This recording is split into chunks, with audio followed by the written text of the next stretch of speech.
สถานีวิทยุกระจายเสียงแห่งประเทศไทยจังหวัดเชียงใหม่ AM 1476 กิโลเฮิรตซ์สถานีวิทยุภาคภาษาชาติพันธุ์แห่งเดียวในประเทศไทยที่มีความทันสมัยเชื่อถือได้สร้างอัตลักษณ์กลุ่มชาติพันธุ์สู่สากล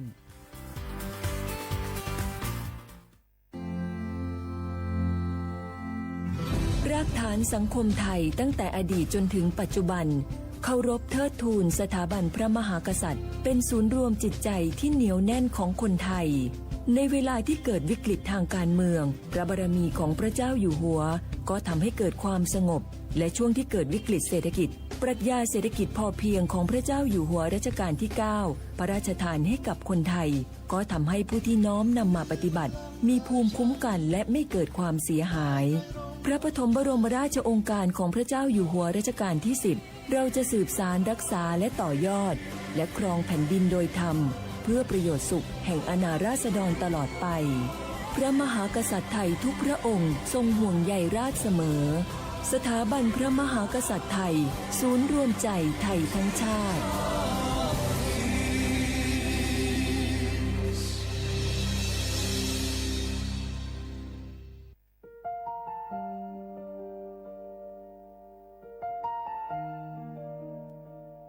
ขอน้อมเกล้าถวายอาลัย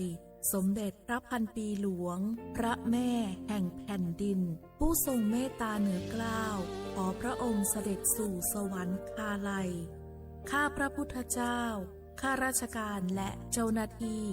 สถานีวิทยุกระจายเสียงแห่งประเทศไทยจังหวัดเชียงใหม่กรมประชาสัมพันธ์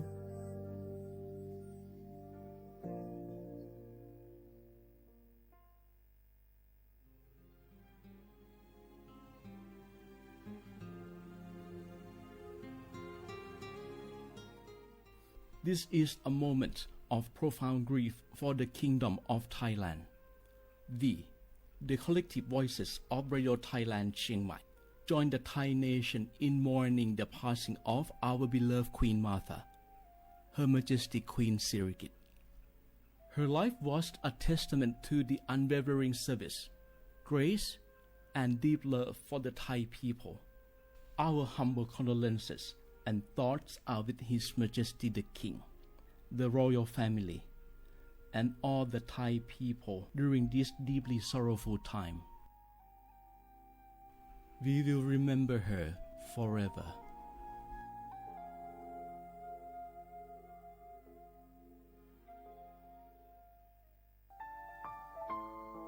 เฮาข้าพี่น้องเจ้าคือไตมีตั้งหม่องเจออันเจ้านางหอคำสมเด็จพระนางเจ้าสิริกิติ์พระบรมราชินีนาถพระบรมราชชนนีพันปีหลวงเลยเข้าสวนหมักหักคำนนเพกว่าย้อนสู้เก่าตึงปันเฮาวิเย็นขวัญเงาเจ้าเฮาขาฮอดถึงตีสุคติกัดเย็นเสกำเฮาขาพี่น้องก้นคือไต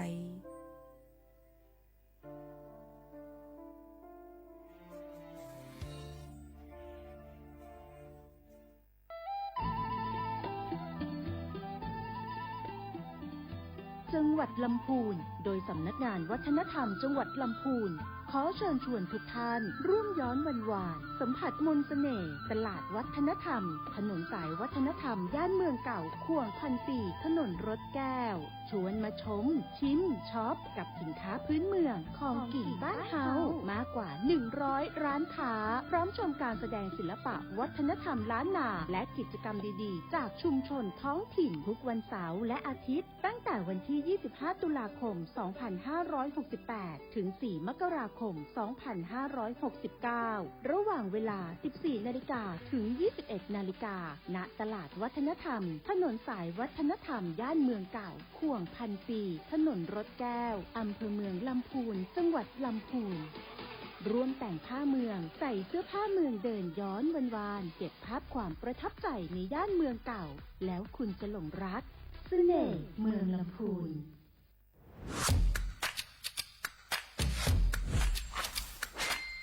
กลับมาแล้ววันนี้กับโครงการคนละครึ่ง plus รัฐออกครึ่งประชาชนออกครึ่งช่วยเศรษฐกิจไทยหมุนเวียนเติบโตถ้าเราช่วยกัน plus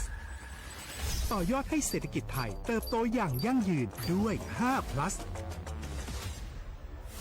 plus ที่ 1 เพิ่มช่วงอายุผู้เข้าร่วมโครงการจาก 18 ปีเป็น 16 ปี plus ที่ 2 เพิ่มวงเงินใช้จ่ายจาก 150 บาทเป็น 200 บาท เพิ่มพลังซื้อของประชาชนเพื่อกระตุ้นการหมุนเวียนในระบบเศรษฐกิจฐานรากลดภาระค่าครองชีพ plus ที่ 3 เพิ่มสิทธิพิเศษด้วยการดูแลผู้ที่อยู่ในระบบภาษีให้ได้รับสิทธิพิเศษมากขึ้นเพื่อสร้างแรงจูงใจให้ทุกคนร่วมอยู่ในระบบอย่างโปร่งใส plus ที่ 4 เพิ่มโอกาสให้นิติบุคคลขนาดเล็กเข้าร่วมได้ให้ธุรกิจเติบโตเป็นกำลังสำคัญของเศรษฐกิจไทย plus ที่ 5 เพิ่มทักษะใหม่เพื่อพัฒนาให้ร้านค้านำความรู้ใหม่ๆมาช่วยเพิ่มยอดขายลดต้นทุนเรียนรู้เติบโตและปรับตัวไปกับเทคโนโลยีใหม่เพื่อสร้างเศรษฐกิจที่แข็งแกร่งจากคนละครึ่งสู่คนละครึ่ง plus ไม่ว่าจะสั่งข้าวคนละจานชาเขียวคนละแก้วขนมเค้กคนละชิ้นหรือหลายๆชิ้นก็ใช้ส่วนลดได้ทันทีสูงสุดวันละ200 บาทแถมใช้กับฟู้ดเดลิเวอรี่ก็ยังได้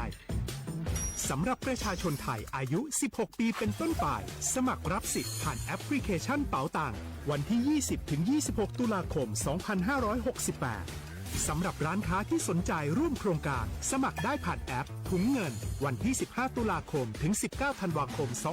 2568 แล้วเตรียมพร้อมรับลูกค้าจากทั่วประเทศเพราะนี่คือโครงการที่คนไทยทุกคนช่วยกัน plus เพื่อให้เศรษฐกิจไทยโตไปพร้อมกันโครงการคนละครึ่ง plus ดำเนินการภายใต้เป้าหมายที่ชัดเจนของรัฐบาลในความต้องการกระตุ้นเศรษฐกิจลดภาระค่าครองชีพให้ประชาชนและยกระดับศักยภาพผู้ประกอบการไทยให้พร้อมในยุคดิจิทัลโดยยังคงยึดหลักความโปร่งใสตรวจสอบได้และป้องกันการใช้สิทธิ์ที่ผิดวัตถุประสงค์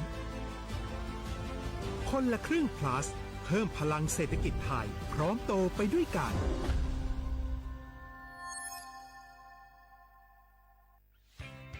เส้นทางสายหมอกที่สวยที่สุดในเมืองแพร่กำลังรอทุกคนไปวิ่งด้วยกันครับทุกก้าวของคุณคือพลังของลมหายใจชวนเพื่อนชวนครอบครัวมาวิ่งฝ่าสายหมอกเพื่อโรงพยาบาลแพร่ในวันอาทิตย์ที่ 7 ธันวาคม 2568 บริเวณลานกิจกรรมหลังวัดพระธาตุช่อแฮมาร่วมกันส่งต่อพลังแห่งความดีเพราะทุกก้าวของคุณช่วยต่อชีวิตให้กับผู้ป่วยในโรงพยาบาลแพร่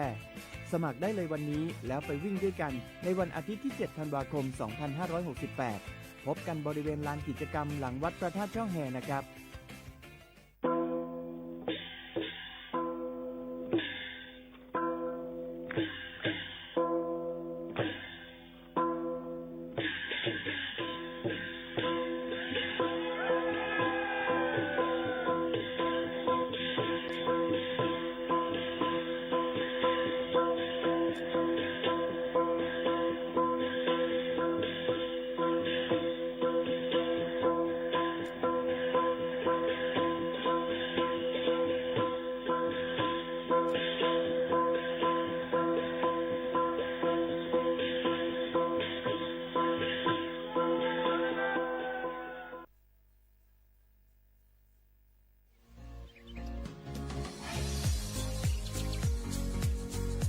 จ้อมหนังเปิงมติครม.มือวันที่29เดือนธันวาคม12สิงหาปักไป67เฮาฮิปเน็ตแกลิดปัญหาสถานะและสัญชาติคนอันอยู่ตั้งเมืองจึงไทยจ้อมมาตรา17นั่นตอนตาพี่น้องเฮาเขาอันเข้ามาอยู่ตั้งเมืองไทยหึงนั้นและมีไว้เข้าจ้อมเปิงเฮากว่ายืนย้อนสถานะต่างดาวของเมืองถูกแม่นจ้อมเปิงไล่ตอนตาลูกอ่อนอันเกิดตั้งเมืองจึงไทยมีอู่อำนั้นก็แม่มีไว้ทะเบียนประวัติบุคคลไม่มีสถานะทางทะเบียนอำนั้นไว้10ปีถูกแม่นยาวในจึงเฮาก็ยืนย้อนสัญชาติไทยจ้อมหนังมาตรา7ทวิไลพออยู่ตั้งกรุงเทพมหานครกว่ายืนไลตีสำนักบริหารการทะเบียนกรมการปกครองพออยู่ตั้งต่าง7วันในจึงกว่ายืนไล่จ้อมหนังวัดไว้อันเปิ้นออกปันเฮาคานั่น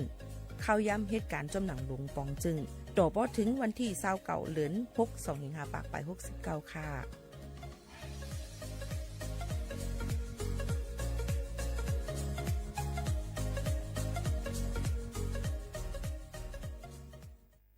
พี่น้องเขาสนใจใครปืนเผาผ่านตั้งห้องเปิดเซ็งสวทเก้งใหม่ปั่นตั้งหูห่มปาดังมีดังเซอถ่อมแจงแล้งหลีกว่าไก่ในปืนตีเจดอนเก้งใหม่กับสืบมาเลยดี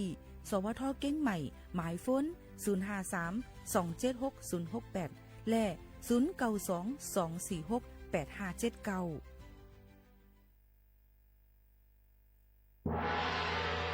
เฮาหักกันเป็นแห้งเฮาแป้งกันเป็นใหญ่เฮาหนังกันหักกันเทสันนันเขาอยากเฮาหลุดจอยกันแก่มือมันอยากเฮาหลุดจอยกันหักมือมันนักลูหมอหักกันมือไปตายลูหมอเซร้ายมือไปซุ้ม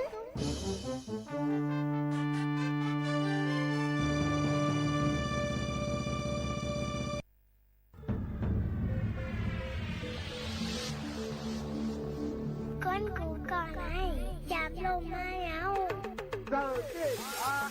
ก้นเคยมีตังพัดหนึ่งเขาป่วยจังจานขึ้นบนโลกอย่าลืมคณะอย่าลืมขึ้นลูกคณะพี่หน่อยได้ให้เขา 1 2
3 4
เมื่อสูงค่าเมื่อสูงพี่น้องผู้ยินถ่อมเสียงใต้ตั้งเสียงกูกอกูก้นค่ะทบกันที่เนื้อตอนการห้องปล่อยเสียงสวทเก้งใหม่ AM 147 GHz ปืนปล่อยเสียงกูวันบ่ถึงมาข่าวยาม 10 โมงถึง 11 โมงกลางนาคือกลางค่ำอยู่จอมขาวหมูขาวนุ่นสุภาวันเชื้อสารวินเปลี่ยนอ้อยก่ออ้อยแส่พ่อแม่ปีๆน้องๆเฮาเขาอยู่ค่ะพบทุบจอมกันในวันเมื่อในถึงมาในวันเสาร์ที่15เดือนธันวาคมปีเครด2เฮงปลาย25ปีใต้2เฮง1ปากปลาย19ปีก็จ่า1เฮง3ปากปลาย87คู่เป็นเหลิน12หลวง10คำฮอดถึงมาปีใต้2เฮง1ปากปลาย19จังหนังไหนสิเฮาค่ะพบทุบจอมกันในตอนการเฮาค่ะเข้ายาม 10 โมงถึง 11 โมงกลางนาและกลางค่ำอยู่จอมขาวหมูขาวนวลสุภาวันเชื้อสารวินเป็นอ้อยก่ออ้อยเสพ่อแม่พี่น้องเฮาเขา DAM 147 GHz ค่ะวงวังในพี่น้องเขารู้เลยถ่อมด้วยข่าวเงาเอามาได้เป็นข่าวเงาลองฟิงฟ้าราศีในนั่นค่ะลองแปกเปิ้งแลกไล่เจิมเจอในไรซังอีกป้าดังข่าวเงากู300,000เปิ้งเฮาค่ะรู้เลยฮู้ขึ้นตั้นเสครึ่งปองให้สร้างกว่าจอมนาดีบุญพรเพิ่มมันมีให้เต็มทนกันกูก็กูก้นเสกำค่ะอ่อนกันลือเฮือลือใจกันก่อนค่ะ อ๋อนี่น้องยิงเปลี่ยนกอบสังละเปลี่ยนกอบเพราะว่าการวันเมืองห้อมขึ้นอย่างเหมือนสูงเลยน้องก็เลยผัดยันชุ่มเมืองไต้หวันเขาเสียวเลยนี่ซ้ำก็เลยกว่าอยู่เมืองเปิ้นเสียวเป็นลองคันใจตุกสวรรค์น้องนั่นนี่ก็ตัวสังละนี่น้องยิงเปิดถอมสีกำนาสวงว่าทวงก็ทวมเอาลีลีพังเสียชวนวนเปลี่ยนคนในยังเอ้ยป้าลอยเมียวสังลา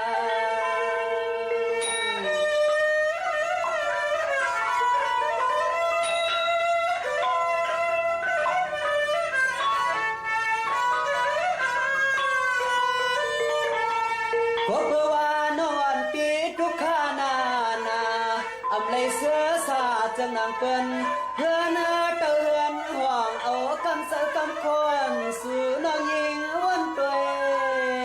หัน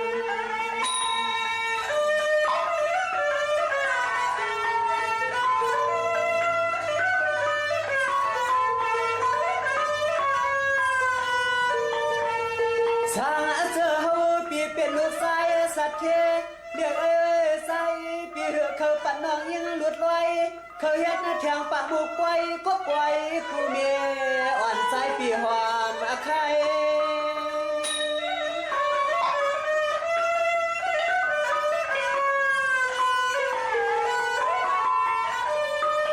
เพื่ออนาน้องหอดถึงเสียเวียงอย่าเสืออ่อนน้องเรียกลายตัวอ่อนน้องออกไปไหวนาเลี้ยงมือเสือเคยเอาเหมือนหางปออำหมอลาดกว่ามาไต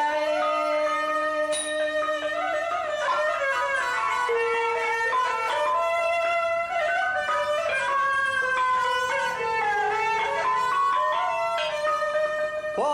ว่ามาวนสวมที่ยกที่ยอมเกยังไงปาเลยปานวันเมืองก็อำสามยาถึงตีสุนองปอไหลออกกว่าหาเลี้ยงตัวเลี้ยงเสเลี้ยงคออ่อนสู่นเอากำมันเปลี่ยนเตลงในนอนในนอน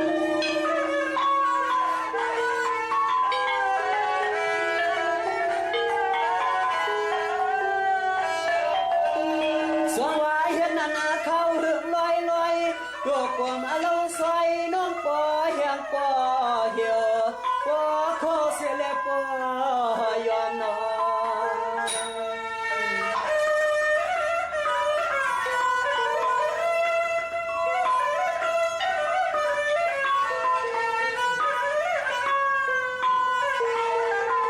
ด้วยอาลูห่วงเมื่อว่าเมื่อเส้นนั้นกำในเที่ยวตีก็เลยเปลี่ยนไว้เมียวบอกวันตัวห่วงกลางตา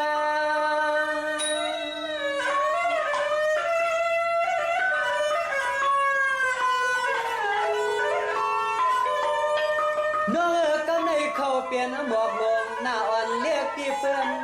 เพอเลยหันเลยกุยวันในก็โปเรียเสือเรียกสวามนา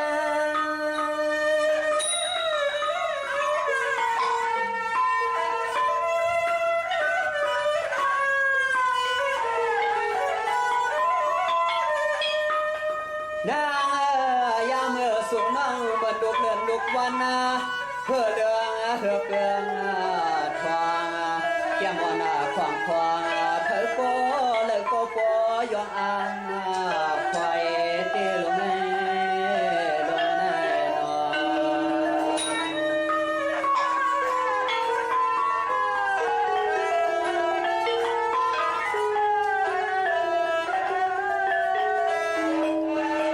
น้องกำในเทียงตีโปเลยตัวขี้ตัวเงา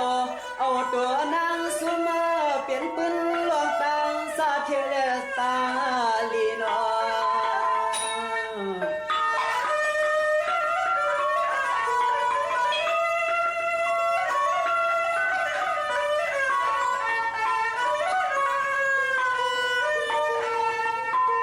พวางเมื่อเลี้ยวในอันลองขี้เจ็ดตัวเมียนตัวน้องยิงเยาอันลวงดีเจคึกไว้ปันเมื่อพวางน้องยิงกว่านอนมวยฟันยา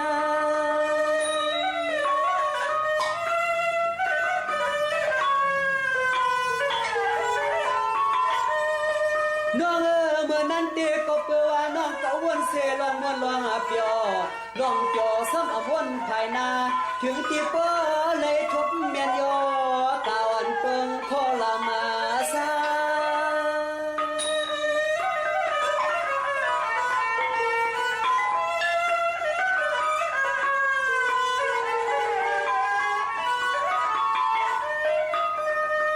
กามาในปวามาวนคืนติโยติยอมเตเป็นติลิจางจังสะเฮือนตะเฮือนหอนถึงปลอเมสุน้องปอเคยสะปายอมปาเลยสุน้องเฮ็ดเป็นเตปีนอ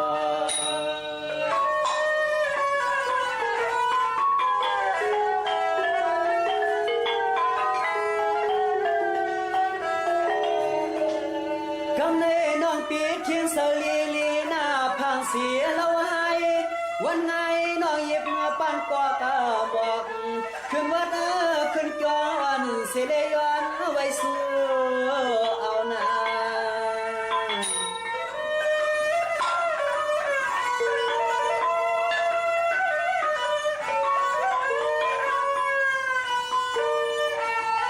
เงาน้องปีปันสัตว์ปวนในเหมือนน้ำไหลปวนเตี้ยวเย้ยมันเอาไหลปอกมาคืน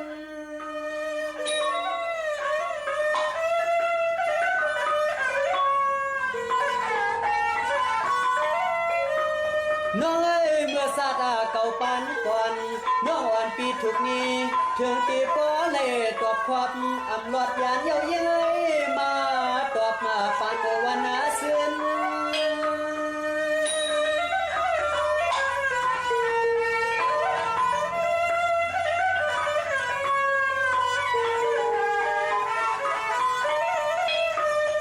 กามาในเรือนน้องเราปอดีไว้สะไว้คอเธอปอเลยเสียวฮบโชปาตอพบมาทบตางลีเทียตาลองตางลีนาปีนาโน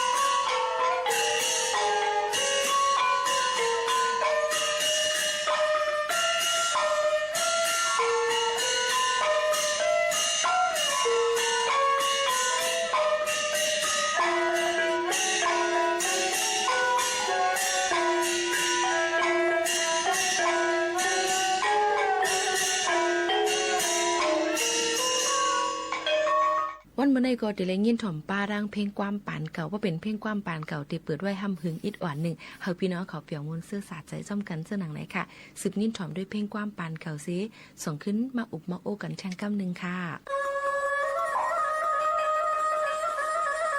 เอาไงน้องฮักกันแน่อำไรกันในไม่เจอปีหนูมันไม่กินเส้นคืนวันนั้นในไปทำในน้องฮักเปีย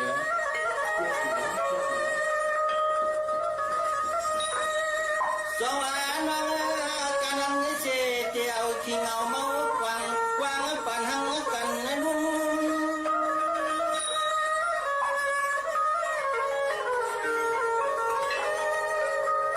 ซุ่มเสียลังเสียงลังน้องจึงเป็นเลยนี่น้อง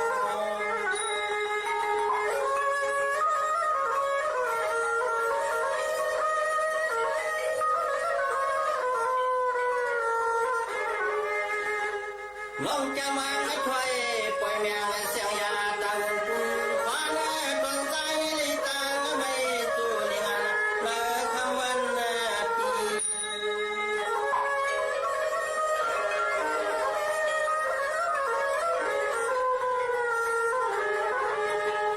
ขี้เจยิงขี้เจนอทุกข้อทำมาวนเมืองกวน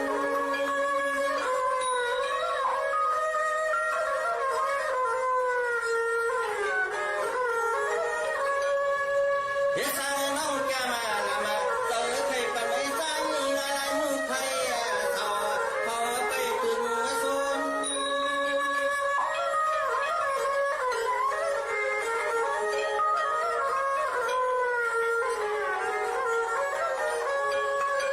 เ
ปื้นหูตั้งหันฝากตอนจู้ถึงเหมือนหนังว่าลองตั้งกินตั้งยามเฮาค่ะลอกลายตาดีจอยเทียมออกเฮาค่ะไรนั่นมีซึ่งคือพองหลานหรือสิว่าเฮาค่ะให้อยู่ดีกินหวานเฮาหมอลุ่มลาป้าอยู่ดีตัวเจ้าเก่าเหี่ยวไหนก็ตั้งกินตั้งยามก็ลำลองเหมือนกันนะคะวันเมื่อไหร่ก็ได้มีอาลูเนี่ยค่ะอาลูเนี่ยค่ะว่าอาลูนั่นจอยลุ่มลาออกเฮาค่ะไรเนี่ยค่ะอาลูอันพี่น้องใต้เฮาค่ะใกล้เอาหูเป็นภาคกับข้าวแลโคเป็นแคบแต่ได้กินเล่น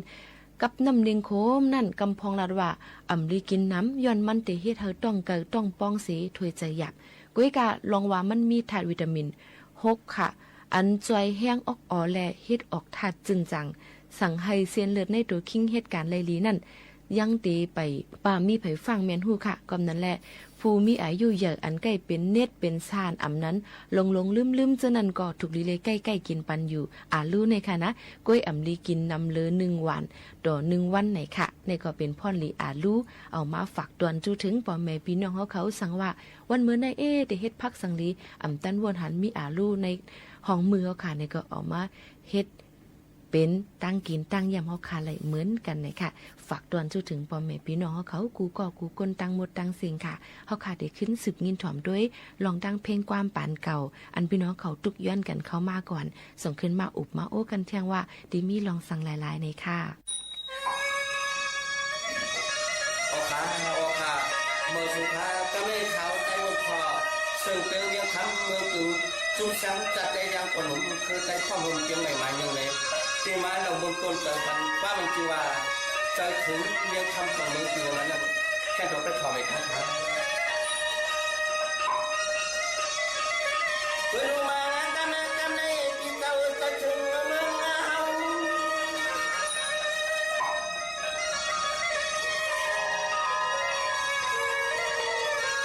เพื่อรู้ตัวนี้ว่าเตลอยจำไปต้องเมือง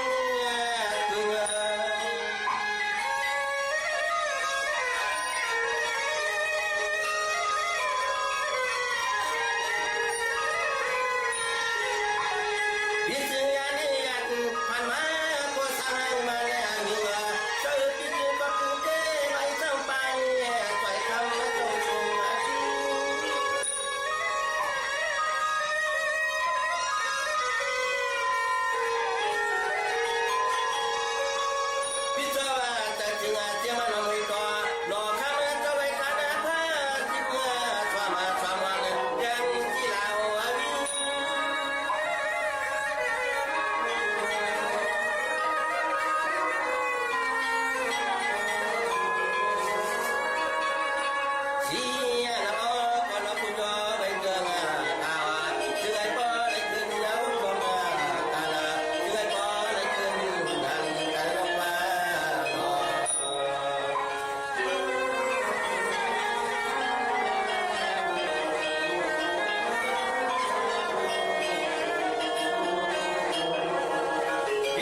ย่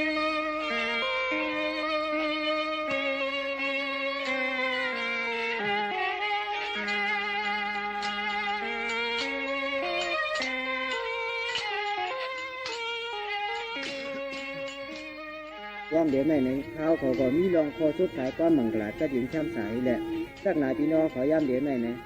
วันน้องอันก็ซุ่มพิงเงสาใต้เฮาขาวันจะมุงมูในก็คัดเจอป้าคอยแหละนังให้พี่น้องเขาบ่ไรมุงไรหันไรถอมไรยินไรหู้ลอง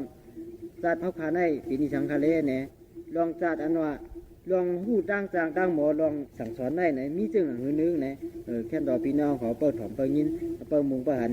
เข้าขาตีเนกว่าย่ำเดี๋ยวในมีอย่างไหนเว้งเอาค่ะ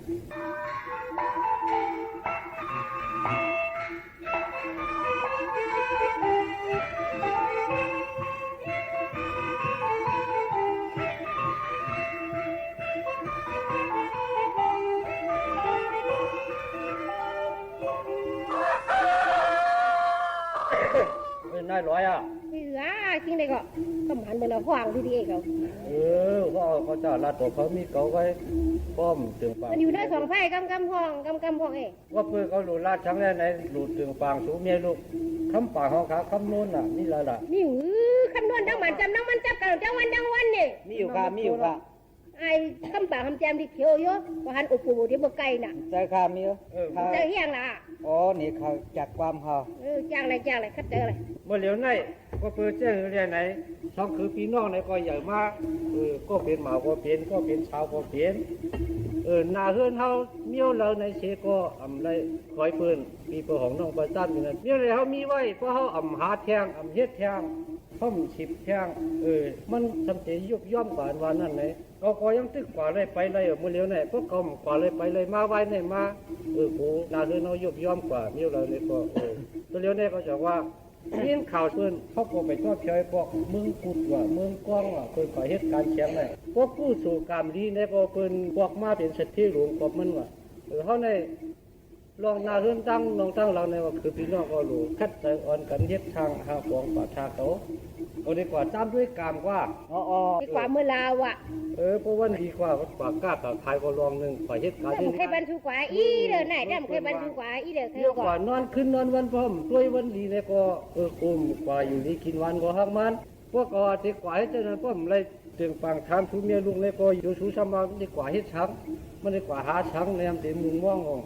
เดี๋ยวเขากว่าเหตุการณ์เมืองปืนวางเตะมาเมื่อไหร่เนี่ยก็กำว่าอะไรเตะมาเรือนเตะมาเนี่ยก็กำว่าอะไร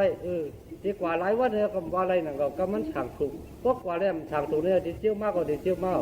เพราะว่าตั้งกล้าตั้งขายเสียมว่าเหตุการณ์เหตุงานอยู่เลยออกมาเนี่ยดีเลยเจียวมากก็ดีมีอยู่ตั้งสูก็เจ้านั้นก็สมบอกว่าช่างคาลงเจ้าว่าเด็กกว่าเนี่ยอันปันกว่าก็ว่าทุกใจเขาได้ว่าเคยถูกกว่าลูกยิงก็ห้ามีลูกชายก็มีอันพุดกินตังมือสูก็มีอันพุดกินตังมือเขาก็มีชูจะมาเคยกว่าเนี่ยปันกว่าเนี่ยลูกชายทุกใจลูกชายเต็มเคยปันกว่าค่ะเคยกว่านี่แหละเคยพาเมย์ในเมืองค้าเขาก็เป็นลูกยิงก็จะได้เคยผัดอ้วกขลามจะขนาดน้อยเมย์เนาะกว่าเงินว่ะมันกว่าเงินว่ะน่ะมันโลภะเยอะเนี่ยนั่นก็ได้กับมีโลภะโตสามโมหังแล้วก็มีตังหลัดเขาเลยก็อันนำเนียนกว่าด้วยกว่ามีแล้วก็ปืนเลยมาอุบเดียวก็เฝ้าไปหันทีหันเดียนมันไปเข้าไปจ้างยุ่มนังเก่าปืนมาพวกกู้สู่กรรมเขาลีว่าพวกเสียงลงในเป็นสัตว์ที่กว่ากับเนี้ยว่ะใช่ค่ะอุ้งเนาะสู่กรรมอันนี้เนี่ยก็อันกว่าผ่านมากกว่ามีว่าเป็นว่าก็ในเขากว่าด้วยกว่าเพราะว่ามันเป็นวันอุสุเลยเนี่ยในพอถูริขึ้นมากกว่ามากกับเนี้ยกว่าดีค่ะเมย์ในค้าก็ได้กว่าแฮนโคมาบันอู้ขนาดว่าไหนเอาทงเฮเอาเลี้ยวเฮพาไม้เฉยพระเจ้านาเฉยทงเฮพาไม้ใบบักทงให้น่ะดีค่ะเมย์เนี่ยคือพี่น้องในก็ถูกหมดเพราะความถ่อมความเมียสูน่ะจ้องคุมเอาเนี่ยจองหรือเปล่าโย่เอาแล้วป้าจองราคาพอมากค่ะเมย์เจียวกว่าเจียวมากกว่าไหนอย่าลืมน้ำหนักคือก่อนลืมว่านั่นเยอะชื่อมานาริโอโตมันคาลุคาน่านาริโอโตอยู่ไรไหนอันมีวันกล้าเห็นว่าฮะก็ไปรู้จักนะคำยามในหันก็เลยหันที่ปืนนี่ค่ะในช่ำกุนคลองปองตีหลงยิ้วนั่นคันนี้อันจีนกีนั่นค่ะนะพวกกว่าพวกในหมากยาคันโบจับลงกว่าส่วนข่าวขวางเลยเจียงนั่นค่ะน่ะคุณหาเกี่ยวเนี่ยนะเมื่อทำมาก็ซึ่งนั้นมันนุ่งยาวไว้นาย โอ้อัน นุ่งคนใต้เมียนุ่งคนใต้มันพึ่งง่ายมันนุ่งเลยกูจ้างอ่ะเมียมันนุ่งเลยกูจ้างอ่ะกูมันขึ้นกับขึ้นป่านันวางเขาเขาขึ้นกาบคนไล่อ่ะเขาขึ้นกาบคนไล่มันยาววันนั้นมาหูว่าไผ่หลังมันย่องมาเดี๋ยวผีเราดังน้าเขาอยู่ดังหลังมันได้ว่าคนใต้มันได้ผูกขาเอามาใครหูใครตามดูใครปิ่นดูเมื่อเราอุ้ยไรมาน่ะซื้อมาไปในไรซื้อมาไปในเพราะถือไรข้าวใครข้าวเขาเก็บออกมาไงนะเมียวก็คุณ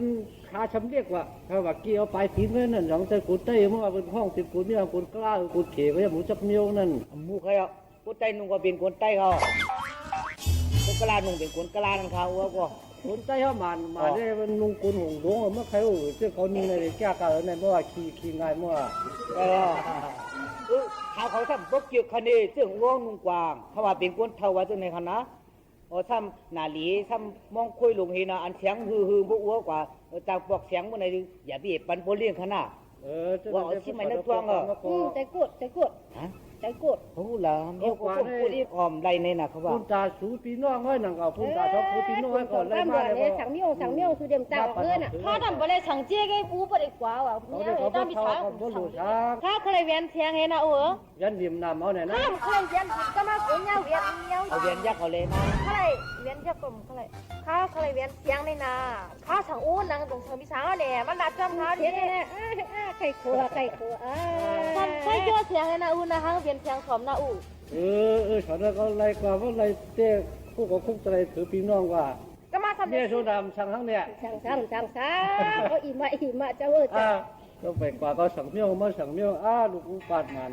ต้มสั่งอ้วเดี๋ยวสั่งไฟขนาดอ้วก็ไม่หรอกว่าแต่ว่าอู้ทุเรียนจางลงเฮือนอ่ะก็ได้กว่ากันนะน้อยๆค่ะก็อยู่ดีกินร้อยขนาดอ้วผู้พี่น้องเป็นเลี้ยงเช้าเด็กครับพี่สาวไปเลยค่ะตอนนั้นน้องก็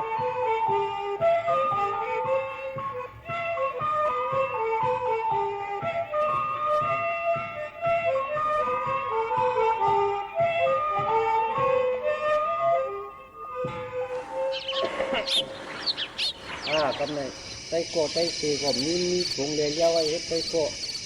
กว่ามันปืนเมืองกุดเมืองก้อนะเขาต้นเฉยก็ทำข่าวทำง่ายเลยกว่าติดเที่ยวมือเราติดหลายวันของเที่ยวผมเที่ยวมาในถึงนักคืนเนี่ยบางพวกมาผ่าเดินผ่ายี่กอบสังกอบรถผ้าเขามีย่อมเย่าให้มีแทงผมมันยุดมันย่อมเนี่ยกอบจังรถผ้าเลยผ่าลุกผ่ามีผ่าเดินผ่ายี่เลยมากำเนิดดีทั้งมีไต้โกไต้สีเลยอุปกรณ์วันนั้นแค่นี้นี่ก็เลยมีเขาไว้เดี๋ยวมานักถือนักคืนเนี่ยบางก็ว่าเดี๋ยวบางกว้ามีหรือนักถือเนี่ยมีเขาวัดกว้ามีกว่า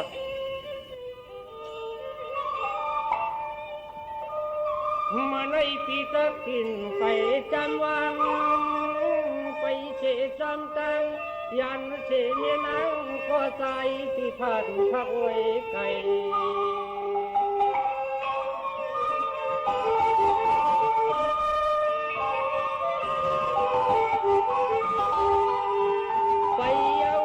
ไปเอากันในใจพี่เจจงทุ่งเมืองไกลกัน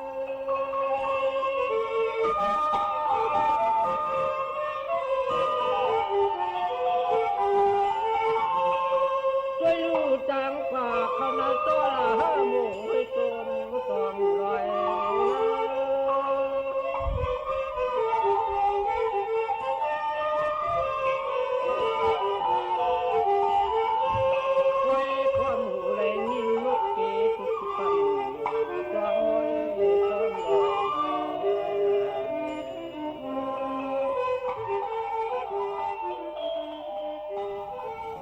ปล่อยมาเปลี่ยนการมาฮื้อหน่อยนี่ฮื้อได้ค่ะเนาะส้มหนังพูดเสียงนี่ก็ส้มสุนตัวมันทั้งเนาะจริงเหตุการเสียงในมาเลยจิตแบบปีก็บอกว่าหวังทั้งเนี่ยด้วยสุขภาพทำไมยกที่เหตุสิ่งเหล่าได้เอาพี่หางว่าเนาะพี่หางยังว่าพี่หางว่าก็ในเปลี่ยนการมาลัดในมันยอดการเนาะถ้าวันมือเฮือนว่าเนาะมือจูเฮือนนี่เขาว่าเนาะไต้โกใครก็แล้วใครได้ข้ากับขุดเสียงมาเขารู้ว่าได้กวางแล้วเนาะแก่ข้าววันไหนเขาก็ลูกเจียมเมืองไต้โกนั้นออกคุณรอทะเลฮอดเขียวมา ตีเมืองกุดตีชูเจ้าคุดเฉียงมาในข้าก็มีกลางใจนึกโคกให้มาเหตุการณ์เฉียงซึ่งได้ก็ห้องกับกานะอ๋อเจ้าแล้วก็เจ้าว่ามีเจ้าสีนาเคยเฮ็ดไหนอ๋อปนั้นเจ้ารู้ว่าจอมหามือที่เฮือนมีเลี้ยงเขาหนาวหนานเคยเฮ็ดก็อ๋อแก้ข่าววันไหนเขาก็ไม่ต้นในฮอดแถวไม้พวกเลยมาพบงานได้ก็เขาเฮ็ดเจจูสวนหนังพวกที่เลยเฮ็ดการจมได้ก็เขาทางนั่นอินครับว่าวันนั้นแน่มือจอมหาหาวันนั้นเนาะอ๋อก็เขาแหละจุ๊บก็หาวันมือเนาะ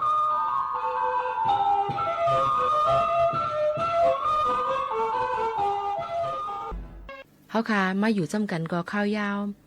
สมมติจำสิ่งสิแหละตีย้อนผัดยันพี่น้องเขามือก่อนส่งขึ้นมาพบมาทบกันแชงค่ะตอนแต่วันเมื่อในย้อนสู้ปันกูก็กูก้นเฮาเหตุการณ์สังกอต่อก่อสังกอเฮอมันนาการให้เตอตอนลื่นสุดย้อนผัดยันมือสิแล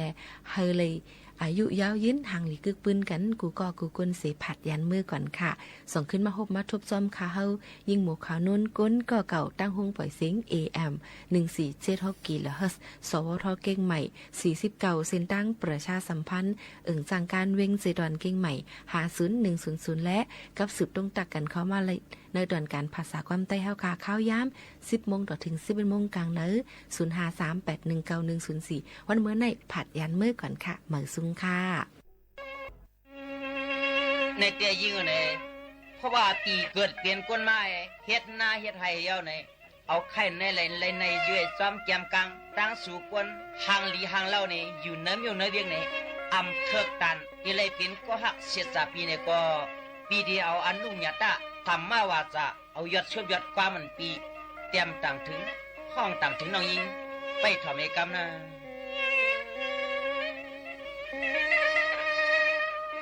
วัดดีปีจามายาปัลลาโยหัมตัวความเมียงตาลัดเหนียความเยอะตวนจูเรียกนางนากางปังอันสาวเมียวเวียงหลวงนา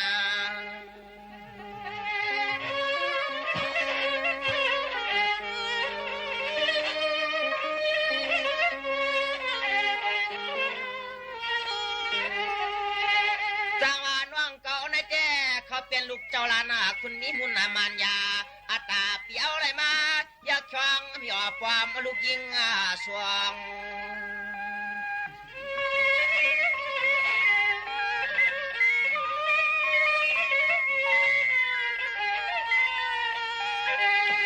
กวางตวนเตืองลาเมื่อแม่จามไกวตวงเมื่อพองปีนี้ยอดสวมยอดความสวงปันเล่าหน้าปันนาเล่า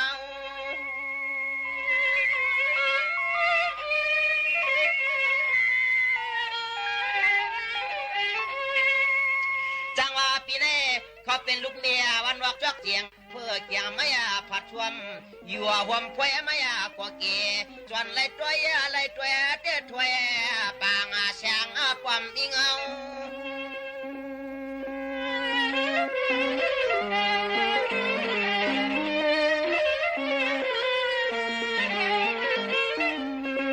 เขาว่าอะไรมามุหันอยากช่วงเมื่อพองในอานา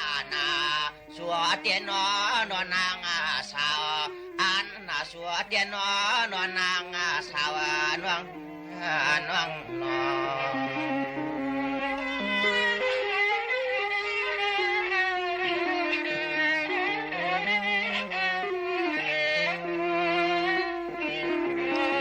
นองในปุระเศร้าเสียนเวียงตายังช่องตัวผู้เก้นำเหลือกิมยาเพื่อนอุ่นเพื่อนว่าในกว่าปีจวนเลยครั้งมุงตัวยากว่าวางปอกปานเก่าใครตักไหลเจนา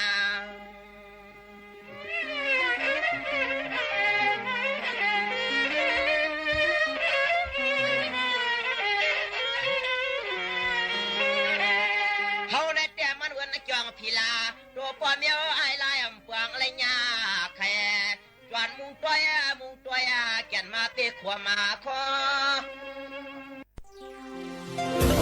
รีบโอนโจรยิ้ม